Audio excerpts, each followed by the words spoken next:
नमस्कार, हमारा उत्तराखंड में आप सभी का स्वागत है। मैं हूं आपके साथ सृष्टि शुक्ला। खबरों से पहले नजर डालते हैं इस वक्त की सुर्खियों पर।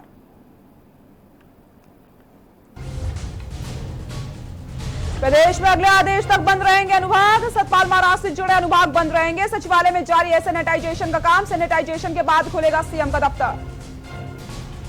सुप्रीम कोर्ट ने गैंग चैन को राजधानी बनाने से किया इनकार। कहा यह सरकार का नीतिगत फैसला। जस्टिस भानुमति की पीठ ने याचिका को किया खारिज।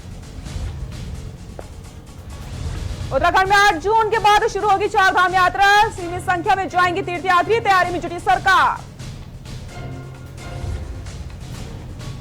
प्रदेश में बढ़ रहा है कोरोना संक्रमितों मरीजों का आंकड़ा। 15 दिन के अंदर संक्रमित मरीजों की संख्या 100 से बढ़कर पहुंची 1000 के पार।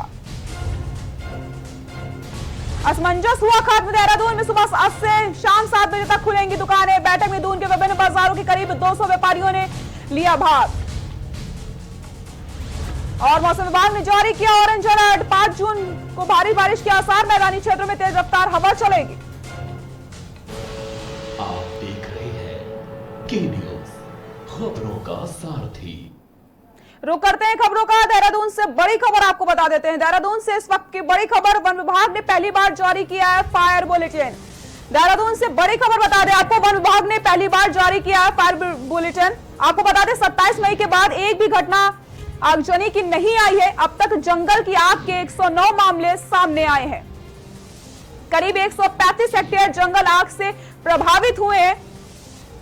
देहरादून से बड़ी खबर आपको बता दें, वन विभाग ने पहली बार फायर बुलेटिन जारी किया है। और लगातार कई सारी ऐसी खबरें आ रही थी कि उत्तराखंड में के जंगलों में भीषण आग लग गई है, आग को बुझाया नहीं जा रहा। और इसी के मद्देनजर वन विभाग ने पहली बार फायर बुलेटिन जारी किया है। करीब 135 हेक्टेयर जंगल आग से प्रभावित हुए हैं। आपको बता दें वन विभाग ने पहली बार जारी किया है फायर बुलेटिन। 27 मई के बाद एक भी घटना आगजनी की नहीं आई है सामने। और इसी खबर पर हमारे विशेष संवाददाता राकेश वर्मा हमारे साथ जुड़ चुके हैं। राकेश, फायर बुलेटिन जारी किया गया है वन विभाग की तरफ से पहली बार। मैं बताऊं कि इस तरह की घटना जो है पहले पहाड़ों पे आगजनी की घटना सामने आई थी, जिसके चलते जो है पहली बार वन विभाग ने जो है एक बुलेटिन जो है फायर बुलेटिन जो है इसको नाम दिया गया है और इस बुलेटिन की शुरुआत कर दी है। और ये उनका ये मानना है कि 27 मई के बाद जो है कोई भी आगजनी की घटना वो उत्तराखंड में देखने को नहीं मिली है। इसके साथ ही उन्होंने जो अब तक 27 से पहले जो नुकसान की बात कही है, उन्होंने यही बतलाया है कि 109 मामले जो है वो करीब आगजनी के आए थे। उसके बाद जो है 135 हेक्टेयर जंगलों में जो है जंगल जो है कहीं ना कहीं उससे प्रभावित हुए हैं। इसके चलते जो है इस तरह की का जो हेल्थ बुलेटिन है वो कहीं ना कहीं सतर्कता और तो बरतने के लिए जो है उन्होंने ये जारी किया है। क्योंकि हमने देखा है कि कहीं जो साइट है, कहीं सोशल मीडिया पे जो है इस तरह की आगजनी की अफवाह जो है कहीं जो है वो चल चुकी है। तो इसको बिल्कुल एक्टिव करने के लिए जो कोऑर्डिनेशन है वो वन विभाग ने कहीं ना कहीं बनाया है। तो कहीं ना कहीं जो है ये हेल्थ बुलेटिन जो है वो समाप्ति देने तो ये जो बुलेटिन है वो कहीं ना कहीं कारगर साबित हो सकता है, जो फायर बुलेटिन जो है वन विभाग की तरफ से जारी किया गया है। राजेश, इस फायर बुलेटिन में करीब 135 हेक्टेयर जंगल आग से प्रभावित हुए हैं ये बताया जा रहा है। तो और क्या कुछ नुकसान हुआ है? क्योंकि जंगलों में जब भी आग लगती है तो जीव जंतु भी काफी प्रभावित हो जाते हैं और उसके बाद जानवर गांव की तरफ जाने लगते हैं। बिल्कुल, इसमें कोई दो राय नहीं है। क्योंकि अगर जो आंकड़ों की बात करें जो वन विभाग द्वारा हमको दिए गए हैं, उन्होंने बताया कि 109 मामले ऐसे आए थे जो कि जो पूरे प्रदेश भर में जहां पर आगजनी की जो है खबर जो है वो दिखाई गई थी और थे इस तरीके की जो मामले थे। और इसमें जो अभी तक का नुकसान की बात करें तो 135 हेक्टेयर जंगल जो है वो प्रभावित हुए हैं। लेकिन जब हमारी वन अधिकारी से जो बात है वो की गई थी तो उन्होंने बताया था कि लाखों का नुकसान जो है कहीं ना कहीं वन संपदा को हुआ है। और इसके साथ वन जीवी जो है वो भी कहीं ना कहीं प्रभावित होते हैं। वो भूख और प्यास के मारे जो है वो कहीं ना कहीं गाँव की तरफ मूव करते हैं। तो एक बड़ा संकट जो है वो गाँव के लोगों के लिए वो बन जाता है। तो इस दृष्टि से जो है इस तरीके का जो फायर बुलेटिन है वो वन विभाग के द्वारा जारी किया गया है। जी राजेश, बहुत बहुत शुक्रिया आपका इन सभी जानकारी के लिए। तो जैसे कि आप सभी को पता है, लगातार सोशल मीडिया पर उत्तराखंड के जंगलों में भीषण आग लग गई, ऐसी न्यूज वायरल हो रही थी और इन सभी का खंडन भी किया गया था मुख्यमंत्री की तरफ से। और उसके बाद अब वन विभाग की तरफ से फायर बुलेटिन भी जारी कर दिया गया। आपको बता देते हैं 135 हेक्टेयर जंगल आग से प्रभावित हुआ है और काफी नुकसान भी यहां पर हुआ है। वन विभाग ने पहली बार जारी किया अपना फायर बुलेटिन। देहरादून से दूसरी बड़ी खबर आपको बता दें, अगले आदेश तक बंद रहेंगे अनुभाग। सतपाल महाराज से जुड़े अनुभाग बंद रहेंगे, अगले आदेश तक बंद रहेंगे अनुभाग। आपको बता दें सतपाल महाराज से जुड़े अनुभाग बंद रहेंगे। जैसे कि आप सभी जानते हैं, सतपाल महाराज की पत्नी कोरोना पॉजिटिव पाई गई थी और उसके बाद जब चेकअप हुआ तो सतपाल महाराज भी कोरोना पॉजिटिव पाए गए थे। और उसके बाद क्योंकि कैबिनेट की बैठक भी हुई थी और वहां पे सतपाल महाराज मौजूद थे, इसी को देखते हुए अनुभाग को बंद कर दिया गया है। अगले आदेश तक बंद रहेंगे अनुभाग। आपको बता दें सतपाल महाराज से जुड़े अनुभाग को बंद कर दिया गया है और जब तक आदेश नहीं आ जाता तब तक अभी ये अनुभाग बंद रहेंगे। सचिवालय में जारी है सैनिटाइजेशन का काम, तो लगातार सैनिटाइजेशन का भी काम हो रहा है। सैनिटाइजेशन के बाद ही सीएम का दफ्तर खोला जाएगा, तो सैनिटाइजेशन का काम लगातार जारी है। सीएम का दफ्तर सैनिटाइजेशन के बाद ही खोला जाएगा क्योंकि सतपाल महाराज का परिवार कोरोना पॉजिटिव आ गया था और सतपाल महाराज जो कैबिनेट की बैठक हुई थी उसमें मौजूद थे। और इसी खबर पर ज्यादा जानकारी के लिए हमारे विशेष संवाददाता राजेश वर्मा हमारे साथ जुड़े हुए हैं। राजेश, अनुभागों को बंद कर दिया गया अगले आदेश तक और सतपाल महाराज से जुड़े जितने अनुभाग थे उनको बंद किया गया, लेकिन फिलहाल सैनिटाइजेशन का काम चल रहा है। क्या कुछ है, पूरी जानकारी जानना चाहूंगी।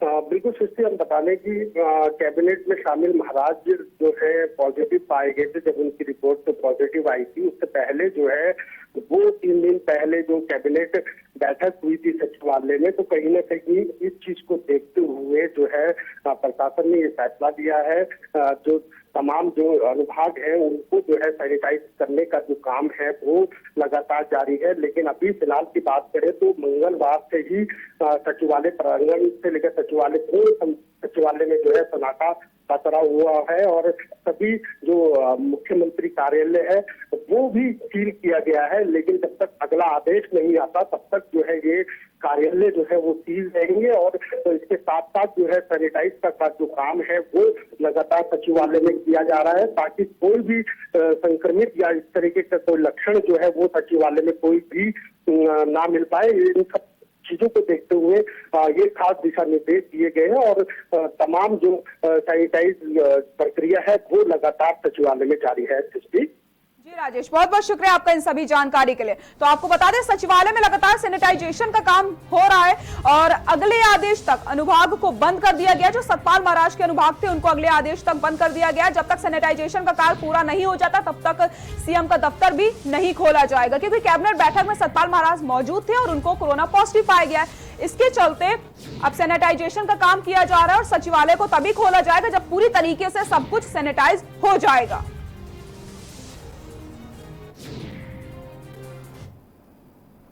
हल्द्वानी में कोरोना संक्रमण के दौरान वर्षाकालीन में होने वाले डेंगू तथा मलेरिया बीमारियों की रोकथाम की तैयारियों की समीक्षा जिलाधिकारी समीन बंसल ने शिविर कार्यालय में की। उन्होंने कहा है कि आने वाला वर्षकाल डेंगू और मलेरिया के दृष्टिगत काफी संवेदनशील है। ऐसे में लोगों को इन बीमारियों की रोकथाम तथा बचाव के लिए अभी से जागरूक किया जा रहा है। जिले की सभी नगर पालिकाएं और नगर निगम मलेरिया दवाओं के छिड़काव के साथ फॉगिंग का कार्य समय से प्रारंभ कर दें। वहीं बैठक में मौजूद नगर आयुक्त CS मतोलिया और नगर पालिकाओं के अधिशासी अधिकारियों से कहा है कि पालिका क्षेत्र के अंतर्गत जितनी भी नालियां हैं उनकी सफाई अभी से प्रारंभ कर दी जाए। बैठक में चिकित्सा अधीक्षक शीला तिवारी, डॉक्टर अरुण जोशी, उप जिलाधिकारी Vivek Rai, Gaurav Chatwal, ACMO doctor Rasim Pant, doctor Tarun Kumar Tamta, अधिशासी अभिनेता जल संस्थान विशाल सक्सेना, अधिशासी अधिकारी नगर पंचायत राजू नबियार, प्रतिभा कोहली, अधिशासी अधिकारी नगर पालिका विकास रावत, डॉक्टर अनुराधा आदि मौजूद रहे।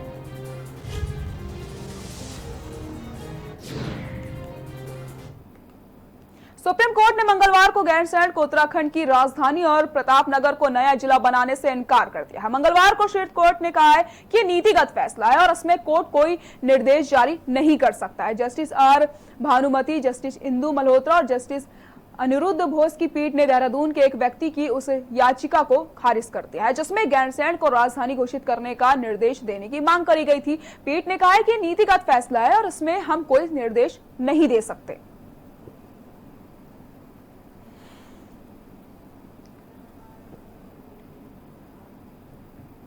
अनलॉक 1 के दौरान उत्तराखंड में पर्यटन और धार्मिक गतिविधियों को खोलने की छूट मिलने के बाद प्रदेश सरकार चारधाम यात्रा शुरू करने की तैयारी में जुट गई है। 8 जून के बाद सरकार सीमित संख्या में चारधाम यात्रा को शुरू करेगी। शासकीय प्रवक्ता एवं कैबिनेट मंत्री मदन कौशिक ने कहा है कि 8 जून से प्रदेश में चारधाम यात्रा को शुरू किया जाएगा, लेकिन यात्रा की शुरुआत सीमित संख्या में होगी। दूसरे राज्यों से बसों के संचालन की अनुमति मिलने के बाद ही चारधाम यात्रा को दूसरे राज्यों के पर्यटकों और तीर्थयात्रियों के लिए खोला जाएगा।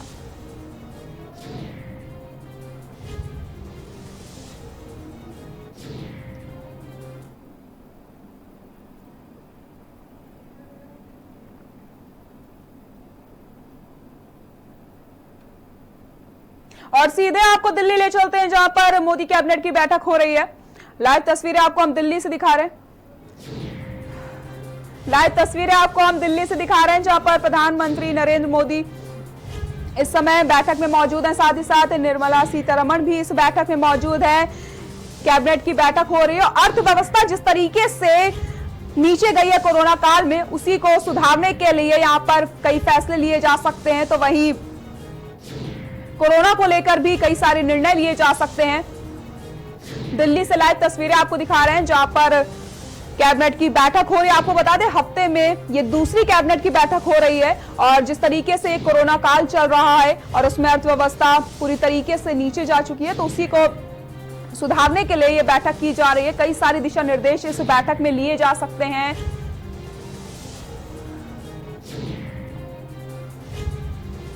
दिल्ली से लाइव तस्वीरें आपको हम दिखा रहे हैं जहां पर कैबिनेट की बैठक हो रही है और इस बैठक में कई सारे निर्णय लिए जा सकते हैं। अर्थव्यवस्था को सुधारने के लिए एक अहम टॉपिक है जिसमें अर्थव्यवस्था को सबसे पहले चरम पर रखा जाएगा। अर्थव्यवस्था के बारे में कई सारे फैसले किए जाएंगे क्योंकि अर्थव्यवस्था लगातार नीचे जा रही थी। इस कोरोना काल में सब कुछ बंद था, जैसे कि आप सभी जानते हैं लॉकडाउन चल रहा था और अब धीरे धीरे से लॉकडाउन को खोला गया। अनलॉक 1 चल रहा है और उसमें कई सारी चीजें की ढील दी गई है, कई सारी छूट प्रदान करी गई और इसी को लेकर अब धीरे धीरे जनजीवन पटरी पर आता दिख रहा है। और अब इसी को लेकर दिल्ली में मोदी कैबिनेट की बैठक हो रही है और इस बैठक में सभी मंत्री मौजूद हैं।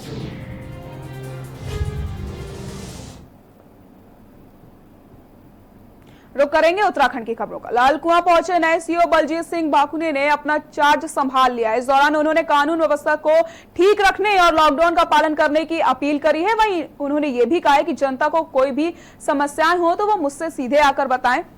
उन्होंने अपना पहला कार्यभार लाल कुआं क्षेत्र अधिकारी के रूप में संभाल लिया है। अब लाल कुआं शहर की कानून व्यवस्था इनके जिम्मे में है। अभी तक लॉकडाउन के मद्देनजर 2 सीओ के ट्रांसफर हो चुके हैं। देखना यही होगा कि लाल कुआं नैनीताल जिला अभी तक रेड जोन में है, वो कैसे सोशल डिस्टेंसिंग का पालन करवा पाएंगे।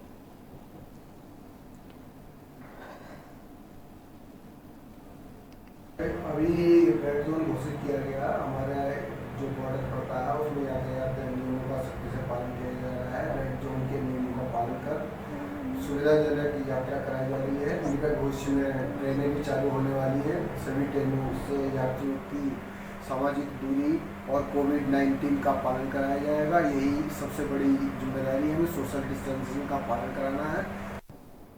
लाल कुआं विधानसभा क्षेत्र के भाजपा के विधायक नवीन दुमका ने बताया कि लॉकडाउन के चलते सरकार द्वारा जितनी भी योजनाएं रुकी हुई थी वो जनता को समर्पित कर दी गई हैं। साथ ही जो गोला नदी बंद पड़ी थी उसको भी चालू करवा दिया गया है। लोगों को बड़ी राहत दी गई है और सरकार को करोड़ों का राजस्व का भी फायदा हुआ है। जहां जिला प्रशासन को कोविड-19 से लड़ने के लिए धनराशि भी उपलब्ध करवाई गई है, तो वहीं क्षेत्र के ग्राम प्रधानों को भी क्वारंटीन सेंटर के लिए धनराशि दी गई है और विकास काम के लिए भी तेजी से अब आगे बढ़ रहा है। और माननीय मुख्यमंत्री से वार्ता कर लॉकडाउन के मद्देनजर चीनी मिल को भी बंद नहीं होने दिया गया। लॉकडाउन में जहां सारी फैक्ट्री बंद हो चुकी थी, वहीं नैनीताल में दुग्ध संघ को सुचारू रूप से चालू रखा गया था, जिससे लोगों को दूध की दिक्कत ना हो सके।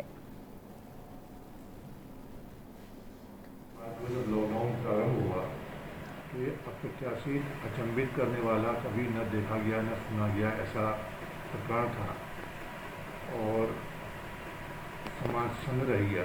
साथ ही साथ यद्यपि 22 मार्च जो साल का आखिरी समय होता है वित्तीय वर्ष का, उस साल की योजनाएं, उस साल के बजट पूरे हो चुके थे, लेकिन फिर भी तत्काल सरकार ने आगे की योजनाओं पर धनावंटन रोक दिया, क्योंकि इस महामारी का सामना करने के लिए कोई अनुमान तत्काल था नहीं। वित्त के अलावा बहुत सारी ऐसी समस्याएं थी जो रूटीन की होती हैं। मेरी विधानसभा की सबसे बड़ी समस्या गन्ना सप्लाई को बनाए रखना था। रानीखेत विधायक व उपनेता करण मेहरा ने कोरोना महामारी को लेकर अपने आवास में एक प्रेस वार्ता करी है, जिसमें उन्होंने तेजी से बढ़ते कोरोना संक्रमण के लिए सरकार की को गलत नीतियों को जिम्मेदार ठहराया। उन्होंने कहा है कि प्रवासियों को उनके घरों को भेजने में की गई देरी व स्थानांतरित क्वारंटीन किए गए जाने से स्थिति लगातार बिगड़ रही है। उन्होंने कहा है कि जमातियों व गांवों में प्रवासियों पर मुकदमे लगने वाली सरकार क्या अब पूरी कैबिनेट पर उच्च अधिकारियों को खतरे में डालने वाले कैबिनेट मंत्री सतपाल महाराज पर भी कार्रवाई करेगी। करण मेहरा ने कहा है कि प्रवासियों को स्कूल अथवा होटलों में संस्थागत क्वारंटीन करने के बजाय गांव के छोटे से घरों में परिवार के साथ होम क्वारंटाइन किया गया है। प्रवासी लोग आए हैं वो और उनके परिवार आज प्रधान को दोषी मान रहे हैं कि बद इंतजामी है। वो कहते हैं कि साहब प्रधान पैसा खर्च नहीं कर रहा हमारे ऊपर, सरकार ने पैसा दिया है। और हकीकत यह है कि आज के दिन तक भी प्रधानों के खाते में 1 रुपया भी नहीं डाला गया है, जो अपने आप में बहुत ही दुख देने वाला है। कोरोना संकट इतनी बुरी तरीके से बढ़ रहा है, बद इंतजामी की वजह से ज्यादा हालात दिन प्रतिदिन खराब हो रहे हैं और सरकार अभी तक केवल मौका मस्ती में लगी है और मंत्री झूठ बोलने से बाज नहीं आ रहे हैं। मुख्य सचिव उत्पल कुमार ने प्रेस वार्ता के दौरान कोरोना संक्रमण से संबंधित जानकारी देते हुए बताया कि आज प्रदेश में 47 केस पॉजिटिव आए हैं, जबकि आज 243 ठीक हो चुके हैं और घर भी जा चुके हैं। क्या कुछ का आपको सुना देते हैं। भारत सरकार के द्वारा जो गाइडलाइंस समय समय पर दिए गए हैं, उसके अनुसार ये निर्णय लिया गया है कि अब हमने कुल 75 ऐसे शहर हैं हिंदुस्तान में जिनका चिन्हांकन किया है कोविड के केस लोड के दृष्टि से, जहां की कोविड के केसेस अधिक संख्या में पाए गए हैं। और हमने ये निर्णय आज गवर्नमेंट ने लिया है और माननीय मुख्यमंत्री जी ने इसकी समीक्षा करने के बाद इसकी अनुमति दी है। इन 75 जो हमारे हाई लोड स्थान हैं, जिनका कि एनेक्सर में जिनके डिटेल्स भी दिए गए हैं, तो यहाँ से आने वाले व्यक्तियों को 7 दिन के लिए सरकारी क्वारंटीन व्यवस्था में उन्हें रखा जाएगा। पहले हम 14 दिन के लिए रख रहे थे और यदि इनमें कोई लक्षण नहीं दिखाई पड़ते हैं तो इन व्यक्तियों को फिर अब 14 दिन के लिए अपने होम क्वारंटीन में भेजने का निर्णय लिया है। अगर एक्टिव केसेस देखें, ये तो टोटल संख्या हो गई, जैसे हमने बताया कि 1/4 लोग स्वस्थ होकर चले गए हैं। तो आज के दिन में जो एक्टिव सर्वाधिक देहरादून में 220 हैं और नैनीताल में 145 एक्टिव केसेस हैं। नैनीताल में एक बहुत बड़ी संख्या में लोग स्वस्थ होकर भी वापस गए हैं। वहाँ पर स्वस्थ होने वालों की संख्या 117 है, तो काफ़ी बड़ी संख्या में वहाँ पर स्वस्थ होकर लोग गए हैं। और डेथ्स जैसा हमने बताया कि वो 7 डेथ्स हुए हैं। अब कंटेनमेंट जोन की संख्या में निरंतर इजाफा हो रहा है। जैसे जैसे केसेस आ रहे हैं, हमारे जिलाधिकारीगण स्वास्थ्य विभाग से सलाह मशविरा करके और सभी मानकों को देखते हुए वो कंटेनमेंट जोन्स बना रहे हैं। रुकते हैं छोटे से ब्रेक के लिए, जल्द हाजिर होता है।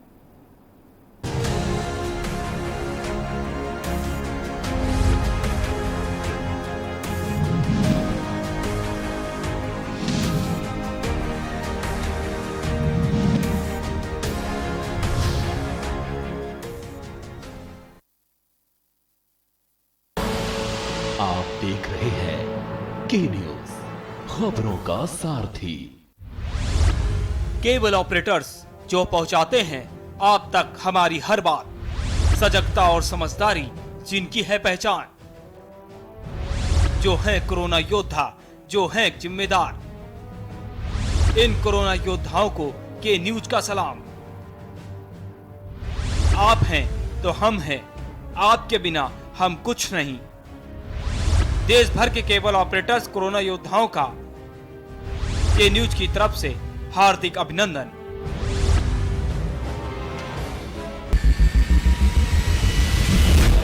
कोरोना संकट के पल पल की अपडेट आप तक पहुंचा रहे हैं 100 कोरोना योद्धा। भरत सेठी, सारिका गुप्ता, अभिनव माथुर, मधुर मोहन दुबे, सनी कुमार, सोनू खान, दीप गुप्ता, अनिल मीना, वेदेंद्र प्रताप शर्मा, कुलदीप अवस्थी, दरवेंद्र सिंह चौहान, जितेंद्र चौहान, रजनीश त्रिपाठी। सबसे बड़ी महामारी, सबसे बड़ी कवरेज। आप देख रहे हैं के न्यूज, खबरों का सार।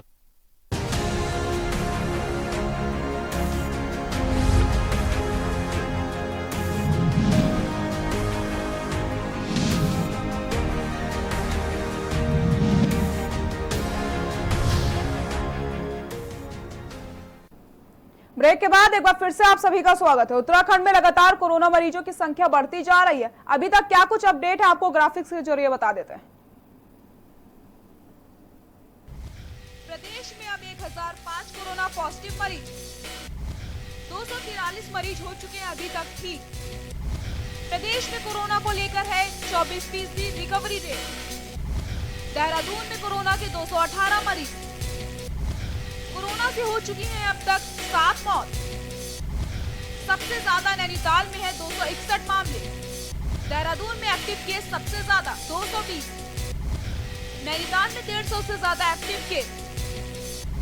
75 शहरों को केंद्र द्वारा किया गया है चिन्हित। 7 दिन क्वारंटाइन सेंटर और 14 दिन घर में रहना होगा क्वारंटीन। मुख्य सचिव उत्पल कुमार सिंह का बयान। होम क्वारंटीन में पहले लिया जाएगा लिखित आश्वासन। क्या करना है और क्या नहीं, इसकी दी जाएगी जानकारी। फिर भी पालन न करने वालों के खिलाफ होगी सख्त कार्रवाई। रुद्रप्रयाग जिले में 3 कोरोना मरीज ठीक होकर डिस्चार्ज हो गए हैं। मुख्य चिकित्सा अधिकारी डॉक्टर एस.के. झा के नेतृत्व में मेडिकल टीम ने ठीक हुए मरीजों को अस्पताल से घर भेज दिया है। कोरोना संक्रमण के मरीजों को ठीक होने पर डॉक्टर और पैरामेडिकल स्टाफ ने खुशी जताई है। स्वास्थ्य विभाग के मुताबिक 3 और कोरोना मरीज ठीक हो रहे हैं। उन्हें 5 जून को अस्पताल से छुट्टी दे दी जाएगी। वहीं दूसरी ओर रुद्रप्रयाग से देहरादून गए व्यापारियों में कोरोना पॉजिटिव पाए जाने के बाद तिलवाड़ा के व्यापारी खासा परेशान है। कोरोना पॉजिटिव के संपर्क में आने वाले 22 लोगों को क्वारंटीन कर दिया गया और इनके सैंपल श्रीनगर भेज दिए गए हैं। इन सभी की रिपोर्ट निगेटिव आ चुकी है, जिससे व्यापारियों ने राहत की सांस ली।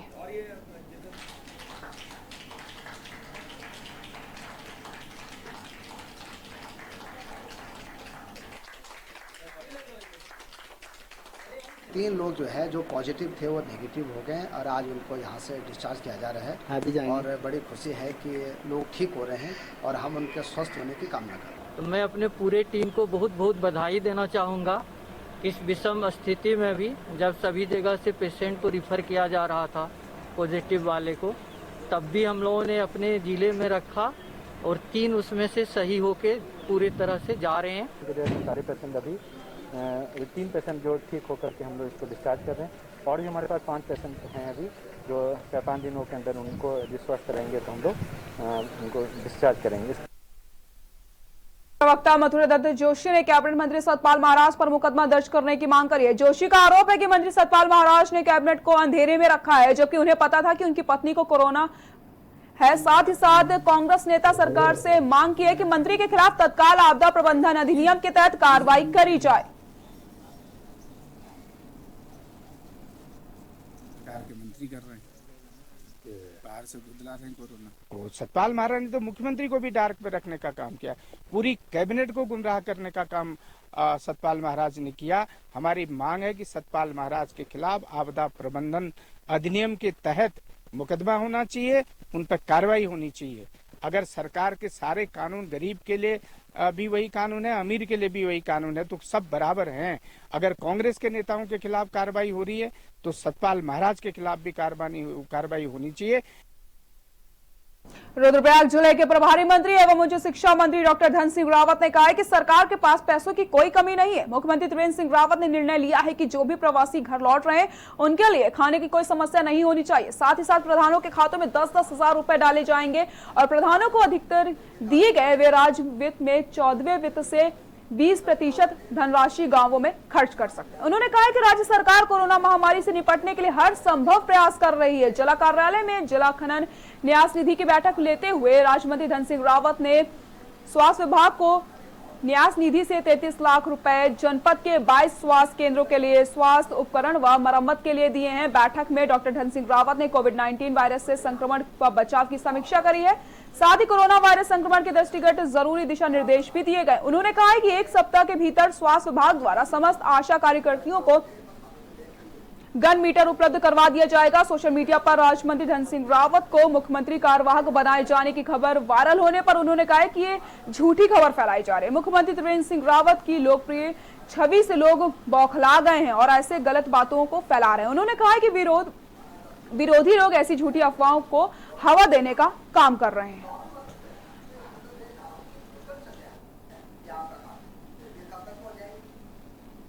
हमने यहाँ पे खनन न्यास की एक बैठक की है और खनन न्यास में जो भी पैसा आता है उसके लिए हमने लगभग 33 लाख रुपए इस बार कोविड के लिए दिए हैं कि इस महामारी के लिए कहीं भी अगर कोई दिक्कत होती है तो हमने जिलाधिकारी को कहा है कि आप खर्चा कर सकते हैं। हमारे मुख्यमंत्री जी ने एक ऐतिहासिक निर्णय ले लिया है कि जितने भी प्रवासी लोग आ रहे हैं उनको पर यूनिट के हिसाब से 5 किलो चावल, 2 किलो दाल, एक किट बना के उनको दिया जा रहा है। कल से वो वितरण का काम शुरू हो जाएगा। जो प्रधानों को 10-10 हज़ार रुपये मुख्यमंत्री कोष से हम लोगों ने दिया था वो भी आज सब प्रधानों को चले गए। 20% हम लोगों ने राज्य वित्त से भी प्रधानों को अधिकार दे दिए कि अपने गांव में खर्चा कर सकते हैं। और इस काम के लिए लगभग 67 लाख रुपए आज सीएमओ ने कहा कि हमको पूरे जिले के लिए डिमांड चाहिए। हमने पूरे के पूरे पैसे उनको दे दिए। तो राज्य सरकार जो है इस महामारी में पूरा ध्यान इस पर लगा रखा है। खर्चे की कोई दिक्कत नहीं है। हमारे मुख्यमंत्री जी ने प्रत्येक जिलाधिकारियों को 5-5 करोड़ रुपये दे रखे हैं, 2-2 करोड़ रुपये मुख्यमंत्री कोष से दे रखे हैं, 1-1 करोड़ रुपये अनटाइड फंड के दे रखे हैं। तो पैसे की कहीं कोई दिक्कत नहीं है। और आज मैं कह सकता हूँ कि हमारी सरकार जो है रात दिन इस महामारी में लोगों के कल्याण के लिए काम कर रही है। कहीं की कोई बात नहीं है। कुछ लोग हमारे मुख्यमंत्री जी के उससे कि वो बहुत अच्छा काम कर रहे हैं, बहुत लोकप्रिय हैं, इसके कारण कुछ लोगों ने इसको अफवाह चलाई थी और मैंने उसका विधिवत जो है खंडन किया है कि हमारे मुख्यमंत्री जी बहुत अच्छा काम कर रहे हैं, बहुत लोकप्रिय हैं, जनता के बीच में काम कर रहे हैं। हमको भी मार्गदर्शन देते रहे कि ऐसा काम करना है। और कुछ हमारे प्रतिद्वंदियों ने या ये मान के चलिए कि जो हमारे विरोधी लोग हैं उन्होंने इसको जो है प्रोपोगंडा बनाया। फिलहाल बुलेटिन में फिलहाल के लिए इतना ही। देखते रहिए के न्यूज़ इंडिया। नमस्कार।